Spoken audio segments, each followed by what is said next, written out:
అబ్బాయి పేరు గణేష్, 28 సంవత్సరాలు. ఈ ఊరే. బిల్డింగ్ మేస్త్రమ్మా. మంచి పనితనం, మంచి పేరున్న మహామనిషి. ఆహా బాగాలేడయ్యా. నాకే నచ్చలేదంటే ఇంకా నా కూతురికి ఏమి నచ్చుతాడు? వద్దులేండి, ఇంకోటి చూపించండి. ఇదిగో అమ్మా, ఇతని చూడు. అమ్మా, ఇతని పేరు సుభాష్. వీళ్ళది నెల్లూరు. ఇతని వయసు 26 సంవత్సరాలు. వీళ్ళ అన్నయ్య ఒక కంపెనీలో పెద్ద ఆఫీసరు. తండ్రి తహసీల్దారు, కొడుకు బలాదూర్ అన్నట్టు అన్న హోదా కాదండి. అబ్బాయి ఏం చేస్తున్నాడో అది చెప్పండి. అమ్మా, ఇతను మన గోపిలాగే మెకానిక్. మెకానిక్? అరే ఏంటండి ఇది? మేస్త్రి, మెకానిక్, క్లీనరు, డ్రైవరు, మంచి సంపాదన, అది ఇది అంటూ ఇలాంటి పోరమోక సంబంధాలన్నీ చూపిస్తున్నారు. ఏ ఇంజనీరో, డాక్టరో, గవర్నమెంట్ ఉద్యోగం ఉన్న వాళ్ళని చూపించండి. ఇవేనా 3 సంబంధాలన్నారు? ఇవి నా దృష్టిలో మంచి సంబంధాలు కానే కావు. పుచ్చువి, పనికిరానివి. అమ్మా, మీరు అనడం బాగానే ఉంది. మరి అలాంటి సంబంధాలు రావాలి అంటే ఊరికినే రావు, వరకట్నాలు గుమ్మరివ్వాలి. అందుకే మీ రేంజ్కి తగ్గ సంబంధాలు తీసుకొచ్చాను. అంటే ఏంటి మీ ఉద్దేశం? నన్ను, నా ఇంటిని చూసి కట్టుకున్న చీరతోనే పిల్లని అప్పగింతలు చేస్తామనుకుంటున్నారా? నా కూతురికి 10 తులాల బంగారం, పెళ్లి కొడుక్కి బండి, బ్రహ్మాండంగా పెళ్లి జరిపించి పంపిస్తా తెలుసా? తూతువంతం చేస్తాననుకుంటున్నారా? అది ఈ భాగ్యం కూతురు. ఏ లోటు రానివ్వను. మరి చెప్పరే, మీరు ఆ రేంజ్లో ఉన్న విషయం నాకెలా తెలుస్తుందమ్మా? ఈ మాట ముందే చెప్తే ఈ 3 ఫోటోలు కూడా తెచ్చేవాడిని కాదు. పైగా మీ గోపి కూడా వేరే ఉంటున్నాడు కదా, ఏదో మీ అమ్మాయికి పెళ్లి చేసి వదిలించుకుంటారేమో అనుకున్నాను. అంటే వాళ్ళు లేకపోతే దాన్ని పెళ్లి చేయలేని అనుకుంటున్నారా? అది నా కూతురు. మేమింకా బతికే ఉన్నాం. ఓ పెద్ద గొప్పగా ఇక్కడే నిలబడి చెప్పాడుగా, నా చెల్లెలు పెళ్ళయ్యేంత వరకు మేము ఇక్కడే ఉంటామని. మేమేం దాన్ని పెళ్లి చేయలేని స్థితిలో ఉన్నాం అనుకుంటున్నాడేమో. అయినా వాడెవడు నా కూతురు పెళ్లి చేయటానికి? మాకు తెలీదా? మేము చేయలేమా? భగవంతుడు దాని పెళ్లి కోసం అన్ని ఏర్పాట్లు ముందే చేసి పెట్టాడు. అందుకే దాని పెళ్లి ఘనంగా మేమే చేస్తాం. అయ్యా, బాగా చదువుకుని మంచి ఉద్యోగం ఉన్నవాడిని చూడండి. అలాగేనమ్మా, మీరు చెప్పినట్టే చేస్తాను. వస్తాను. కావాలంటే 4 రూపాయలు ఎక్కువే తీసుకోండి. సంబంధం మాత్రం మంచిగా ఉండాలి. అలాగేనమ్మా. మంచి ఉద్యోగం ఉన్నవాడిని చూడండి. అలాగేనమ్మా, వస్తాను. మరి దారి ఖర్చులకి ఏమన్నా ఇస్తానండి. ఇదిగో. వస్తానమ్మా. అలాగే. అమ్మాయ్యా, నమస్కారం. మంచిది.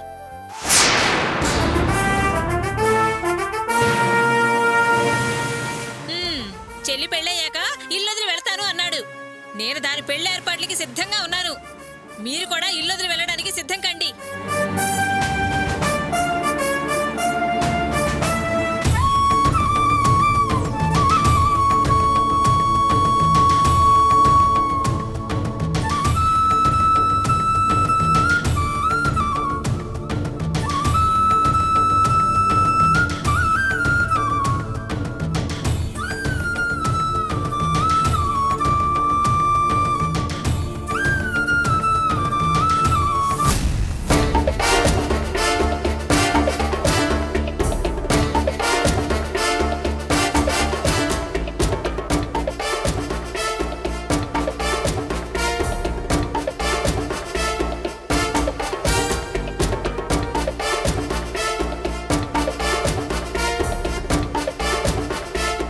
యాండి, వెళ్ళిన పని ఏమైంది?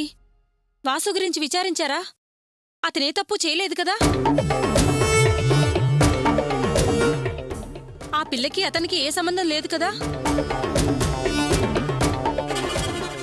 మన కూతురు జీవితానికి అన్యాయం జరగలేదు కదా? ఇబ్బంది ఏం లేదు కదా? చెప్పండి.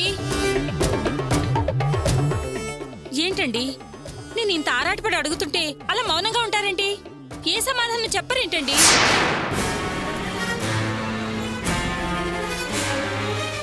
కాంతం, నువ్వు అడిగిన ప్రతి ప్రశ్నకి అవును అవును అని సమాధానం చెప్పాలనే ఉంది.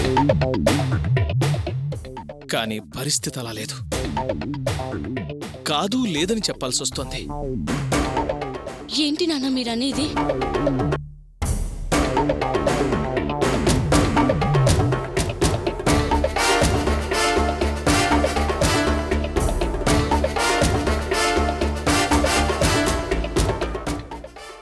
అవునమ్మా, నిన్ను ప్రేమించి పెళ్లి చేసుకున్న ఆ వాసు ఇలా చేస్తాడనుకోలేదు.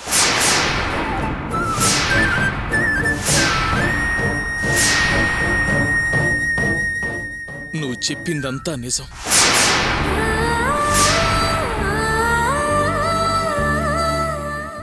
రేయ్ రాథోడ్,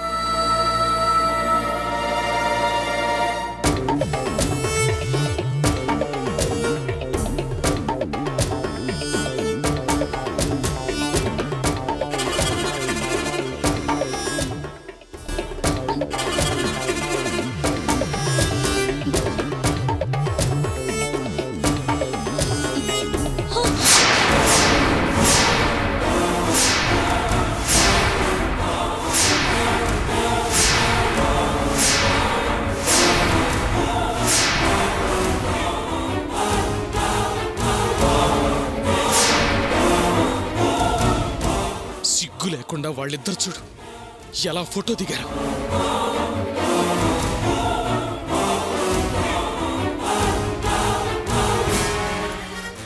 అది రేషన్ కార్డు కోసం భార్యాభర్తలుగా వాళ్ళిద్దరూ పెట్టుకున్న అప్లికేషన్.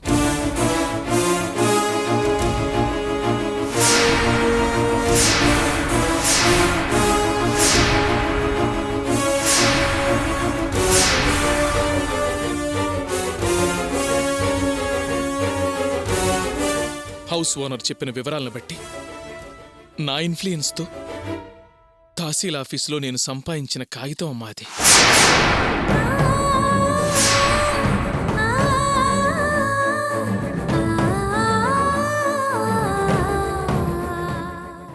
అవి ఒట్టి కాగితాల మీద ఆధారాలు.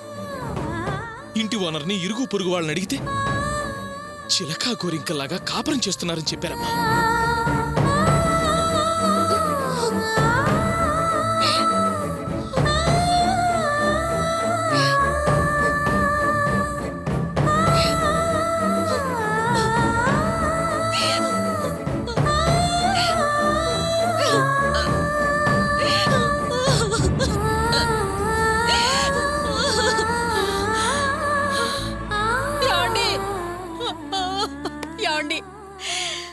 నా కూతురు బతుకు నాశనం అయిపోయిందండి.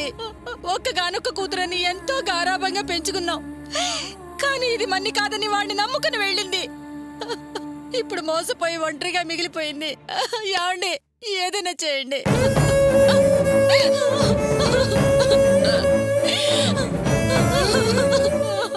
కాంతం, నువ్వు ఊరికే ఏడవకు. అసలే నువ్వు ఆపరేషన్ చేయించుకున్న మనిషివి. ఏమన్నా అయితే మళ్ళీ మొదటికొస్తుంది. ఏడవకు.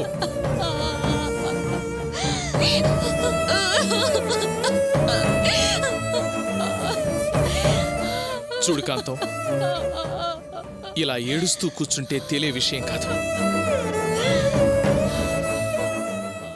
ఎక్కడ మాట్లాడాలో అక్కడ మాట్లాడతాను.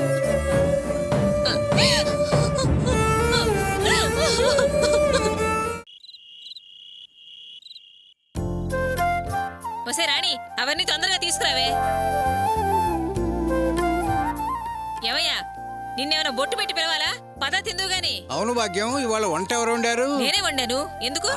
ఏం లేదు, ఈ ప్రమాదం నుంచి ఎలా తప్పించుకోవాలా అని ఎంత ప్రయత్నించినా కుదిరి చావట్లేదే ఇవాళ. ఇదిగో, ఇలా ఎగతాళిగా మాట్లాడితేనే నాకు ఒళ్ళు మండేది. కంచాలు లేపడం, ఇలా పోసుకోలు మాటలు మాట్లాడడం. పద. ఒరే వాసు, వాసు రారా. సరే బావా, రేపు ఆఫీసులో కలుస్తాను. బాయ్. పదవయ్యా. ఏంటి ఇంకా నిలబడ్డావు? తినక చస్తానా? పద. తినకపోతేనే చస్తావు. పద. ఎవరో వచ్చినట్టున్నారే.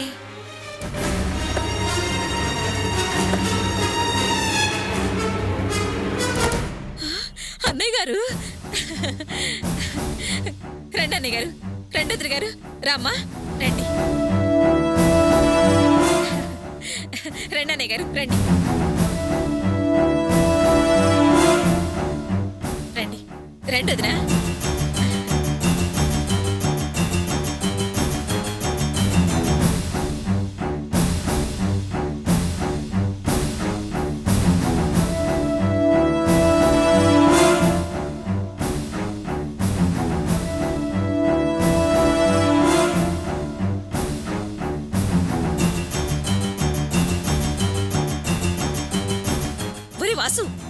అలా నిలబడి చూస్తున్నావు? వచ్చింది ఎవరో కాదు, మీ మావయ్య గారు. రండి అని పిలవకుండా అలా తుమ్మ ముద్ర నుంచుంటావేట్రా? పిలవరా? రండి మావయ్య గారు, అత్తయ్య గారు రండి. రండి అన్నయ్య గారు, రండి రండి. అది సరేగానే అన్నయ్య గారు, నేను ఊరికెడుతున్నాను, రావడానికి 2-3 రోజులు టైం పడుతుంది. రాగానే రేవతిని తీసుకొచ్చి మీ ఇంటి దగ్గర దిగబెడతాను అన్నారు. వెంటనే వచ్చేశారు. పెళ్లిల పని అయిందా అన్నయ్య గారు? అయినా ఓ కబురు పెడితే నేనే వచ్చేదాన్ని కదా. అనవసరంగా మీరు శ్రమ తీసుకున్నారు. ఏంటి అలా చూస్తూ నిలబడ్డావు? వెళ్ళా కుర్చీ తీసుకురా. వెళ్ళు. ఆగు.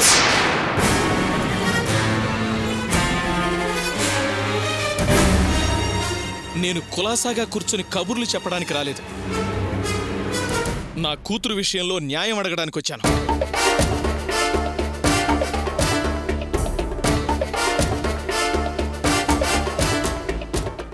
ఏంటి? కూతురే కాదు, కూతురు లేదు అని కూతురునే వదిలేసి పైగా చచ్చిపోయిందని తలారా స్నానం చేసిన నేను మళ్ళేంటి కూతురంటూ వచ్చాడని ఆశ్చర్యంగా చూస్తున్నారా?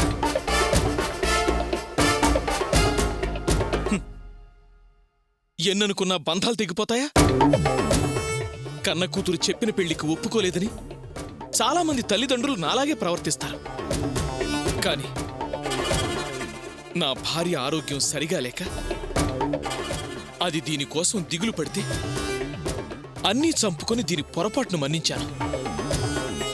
కానీ ఇప్పుడు దీని బతుకు ప్రశ్నార్థకంగా తయారైంది. అందుకే న్యాయం అడగడానికి వచ్చాను.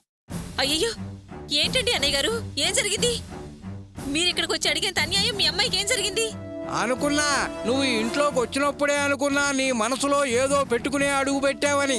ఏంటిటా నీకు జరిగిన అన్యాయం? ఎవయ్యా నువ్వు ఆగవయ్యా, కాస్తంత మర్యాదగా మాట్లాడటం నేర్చు. ఏయ్, ఏంటే నీ దగ్గర నేను మర్యాద నేర్చుకునేది? చెప్పండి, మీ ప్రాబ్లం ఏంటో చెప్పండి. చూడండి, మీకే తెలుస్తుంది.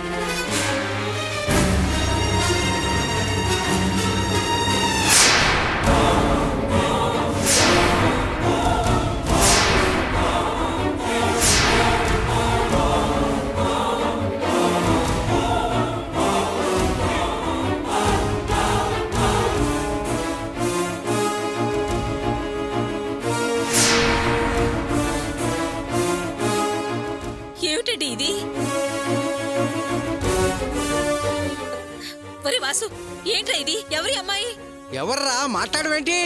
అమ్మా, ఇదంతా నిజం కాదమ్మా. అంటే మేమేమైనా మీ ఫోటోల్ని గ్రాఫిక్స్ చేసి తీసుకొచ్చామనుకుంటున్నావా? ఏ అలా చేయకూడదా? అలా చేయించలేని వాడివా నువ్వు? నిజానిజాలు తెలుసుకోకుండా అది డూప్లికేట్ ఫోటో అంటావేంటయా? అసలు నువ్వేం పెద్ద మనిషివి. సరే, అది డూప్లికేట్ ఫోటోయే అనుకుందాం. ఆ ఫోటోలో ఉన్న అమ్మాయితో వేరే కాపురం పెట్టాడు అనడానికి సాక్ష్యం వీళ్ళు రేషన్ కార్డు కోసం పెట్టుకున్న అప్లికేషన్ అందులో ఉంది. చూడండి.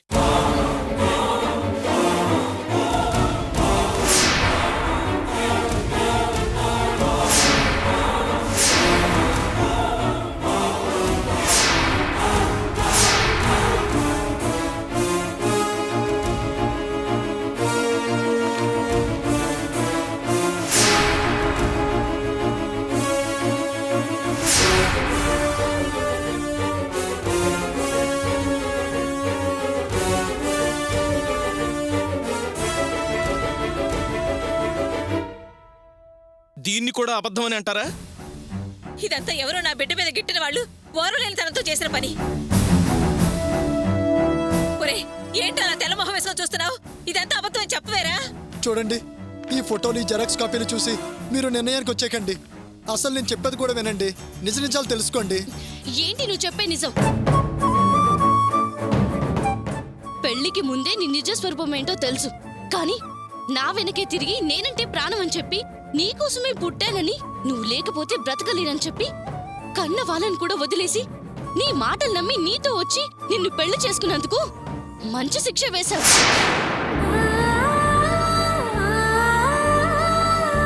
నువ్వు మారలేవు. నువ్వు మారేవనుకోవడం నా బుద్ధి తక్కువ. మరో అమ్మాయిని పెళ్లి చేసుకుని వేరే కాపురం పెట్టే లెవెల్కి వెళ్ళావు. ఎంత ధైర్యం నీకు? రేవతి, అసలు జరిగిందేంటో తెలియకుండా ఆవేశపడకు. నన్ను కాస్త నిజం చెప్పని రేవతి. ఏంటయా నువ్వు చెప్పేది మేం వినేది? దొరికిపోయావు కాబట్టి ఆ అమ్మాయి అక్కో చెల్లోని కథ వినిపిస్తావు అంతేనా? అయ్యో కథలేంటండి కథలు, ఆ అమ్మాయి నిజంగానే నా చెల్లెలు లాంటిది. చెల్లెలేట్రా చెల్లెలు? అసలు నీకు ఈ అమ్మాయికి సంబంధం ఏంట్రా? ఎవర్రా ఈ అమ్మాయి? అమ్మా కోప్పడకమ్మా, నన్ను చెప్పనివ్వు. ఈ ఫోటోలో నా అమ్మాయి పేరు రంజని. ఈ మధ్యనే పరిచయం అయిందమ్మా. ఆహా, ఈ మధ్యనే ఏర్పడిన పరిచయం ఫోటోల దాకా వెళ్ళిందనమాట. మరలాంటప్పుడు రేషన్ కార్డుకి భార్యాభర్తలుగా అప్లై చేసుకోవాల్సిన అవసరం ఏమొచ్చింది? ముందు నన్ను చెప్పనివ్వండి, తర్వాత మీ అనుమానాల గురించి అడగండి. అమ్మా నా ఫ్రెండ్ రవి నీకు తెలుసు కదా? తెలుసు. వాడు మావయ్య కూతురేనమ్మా ఈ అమ్మాయి. అవునా? అవునమ్మా, రవి ఈ అమ్మాయి ప్రేమించుకున్నారు. వాడికి జాబ్ లేదని వాళ్ళ మావయ్య వాడికి తన కూతురునివ్వనన్నాడు. అందుకనే వాడు జాబ్ వెతుక్కోవడానికి ముంబై వెళ్ళాడే. అప్పుడు రంజనీకి వాళ్ళ నాన్న వేరే సంబంధం చూసి పెళ్లి చేయాలని చూస్తున్నాడు. ఆయన అలా ఏర్పాటు చేసేసరికి రంజని వాళ్ళ ఊరు వదిలేసి పారిపోయి వచ్చేసింది.